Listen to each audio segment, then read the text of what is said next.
Here is another esophagus. Whenever you see this shiny and thicker looking and less mucousy type of mucosa, you can always bet that it's probably squamous. This is the normal squamous mucosa of the esophagus all throughout here and here by characteristic appearance. Notice it's rather normal out here as well. But what we have in this whole area is an area that's not shiny and smooth. It's irregular, it's granular, it's more hemorrhagic, and in addition, you may or may not get the feel that it's very much thickened as well.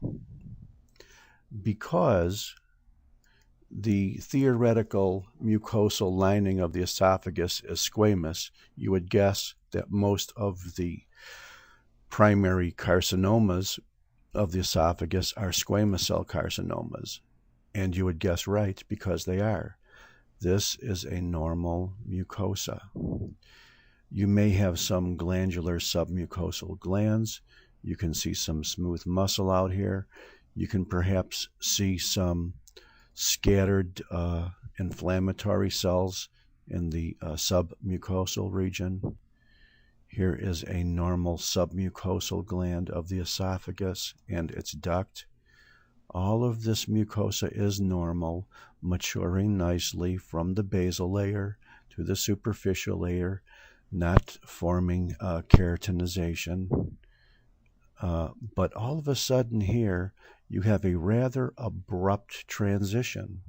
Now, you can still see that there's somewhat of a squamous mucosa, but it looks as ugly as sin. You could see that it doesn't have much of a maturation pattern. You could see that it has a very irregular border. You could see that there's a very significant amount of scattered inflammatory cells in it and under it. This is the cancer. This is a squamous cell carcinoma. In this area, you can compare it to the normal squamous mucosa, and this area is a squamous cell carcinoma which is limited to the mucosa and at this point does not infiltrate. So in this area, you could call this squamous cell carcinoma in situ. Let's look at it. Here's a mitosis, here's a mitosis, here's a mitosis. And whereas you might say, well, maybe a little bit, these cells might mature from the base, flattening out a little bit towards the periphery. They are dark, big, lumpy, irregular cells, mitosis all over the place. Some of the mitosis are what they call tripolar or multipolar, which means they're trying to go in more than two directions, which is almost always a sign of malignancy. Now, whereas this is an area of in situ squamous carcinoma, if you follow it out and zoom backwards, you could see that although this may be theoretically described as in situ, all of this stuff that invades now into the muscle is infiltrating squamous cell carcinoma. This whole area is infiltration, all in here. This is an area that's in situ. Here's an area which is surrounded by an abundant amount of inflammatory cells.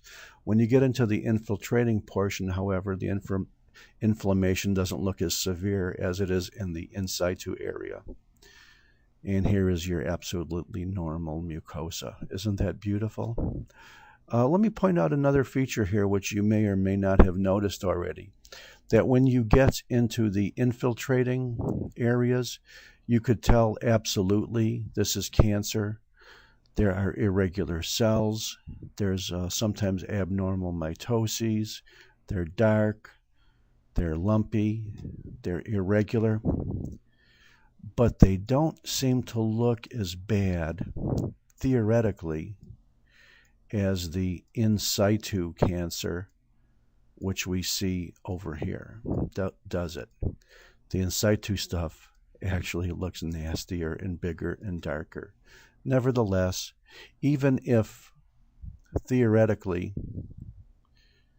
these cells here look perfectly normal, you know that it has to be infiltrating squamous cell, even from this power, because it's invading through these muscle layers.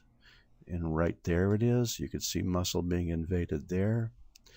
This is squamous cell carcinoma of the esophagus. And it's not the best one I've ever seen, and it's not the worst one I've ever seen. So how about if we call it moderately differentiated? Thank you very much.